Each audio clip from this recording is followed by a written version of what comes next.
যারা ঝাড়গ্রাম জেলার বেলপাহাড়িতে বেড়াতে যেতে চান তারা চলে আসতে পারেন এই শালমহুয়া হোমস্টেতে। খুব সুন্দর মনোরম পরিবেশ, পরিষ্কার পরিচ্ছন্ন, গিজার অ্যাভেলেবেল আছে এখানে, অনেক বড় বড় রুম, এবং এখানকার মানুষের ব্যবহারও ভীষণ ভালো। তাই আপনারা স্বচ্ছন্দে এখানে চলে আসতে পারেন। গাড়ি পার্কিংয়ের জায়গা আছে, আপনারা এক ঝলক এখানে দেখে নিতে পারেন, ফোন নাম্বার দেওয়া আছে।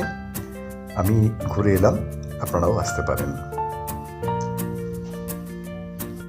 এখানকার 4 বেডের রুমগুলোর ভাড়া সিজনে 1500 থেকে 1700 টাকা, আর অফ সিজনে 1000 থেকে 1200 টাকা।